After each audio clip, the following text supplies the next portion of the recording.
Hello, everyone. My name is Matthew Franco, and my research piece today is on Hope at the End of the Line by Brett Marsh. I chose this one for two reasons. Firstly, because he is a student, and this was the student award winning piece. And secondly, as a native Colombian, I was interested in reading a little bit more about my home country in a way that I don't normally get to, being in the United States.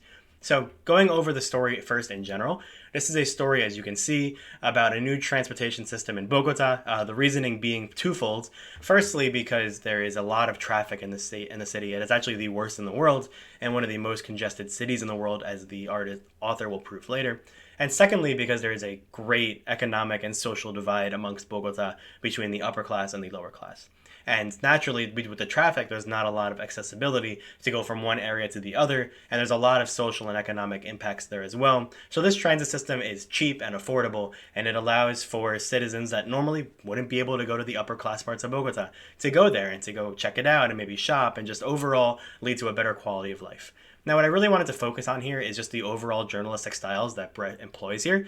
With my personal favorites being just the overall photography and just layout of the website and layout of the page. But also, I really wanted to focus on the interviews here as well, as they really drive home the point of the whole story. And that being that he basically took all this data and all this information and made a full-fledged story out of it. So starting off, just going through the introduction, he just goes over some background detail and some world building of sorts about Bogota and just, all the different lower class versus upper class divides and just the overall systems that kind of led to where we are today. So a little more detail here as well, just a little bit backstory. We have some, what I mentioned before, the photography is absolutely outstanding. Just very human, very personal photos that I really like. And you could tell these were taken, not off some random website on Google, but they were specifically taken in the state, or in the country rather. Really is just a great little additional piece here as well. Now, what I mentioned before, my favorite part of this is the interviews. Just being able to take the interview here on something that you necessarily wouldn't think would be interviewed about, and just be able to build your story around these as well. You can kind of start off with, okay, this place is, very high divide and low class versus upper class. Here are some examples of some lower class or just some overall citizens to kind of help prove that point. And then we can get into why it'll really help build why the transit system is so important. One of my favorite quotes here, just people think there are bodies lying in the street and flies buzzing everywhere, but it's an exaggeration. I also really love the use of data, which is something I want to take from my piece, which will be on tennis and just the overall cost to raise a kid to be a tennis pro. Something like this where you can just show it out, the data lays out the story for you. So the data supports the interviews and so sort and back and forth. So you still once again go through the interviews and you tie the interviewee to the importance of the system. And once again, you have this down to some great photos here as well. And a second interviewee who ends up providing the same kind of backstory as well. You have the just the overall status of life for them and how important the system is for them.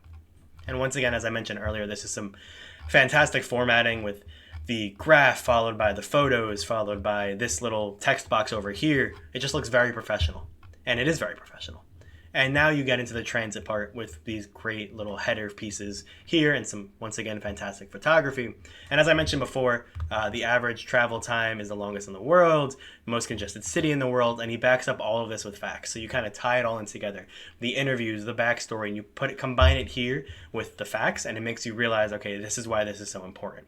And then it really drives into the whole point of his story after some more photos, which is just the social divide between these two and what it can lead to. So as you go through a little more backstory, some more interviewees, you go down here, drugs, gangs, and violence, some, just the overall social economic divide that is, really driven here can lead to a lot of bad problems such as gang increase, kids being into the wrong things, drug usage, crime rates, just overall a lot of problems that while this transit system obviously isn't going to solve immediately, will really help go a long way towards kind of combating that, which is really what Brett wanted to show here overall with this piece, which he did a great job of doing. Lastly, the thing I wanted to focus on is this end piece, which is 3 little photos with paragraphs down here as like summaries. So you can just imagine, if you don't read the whole piece, which obviously you should read the whole piece, but you can just look at these in general as he kind of puts it all together. And once again, great transitions, great photography, explains the cause, explains the reasoning, and explains the transit. So thank you.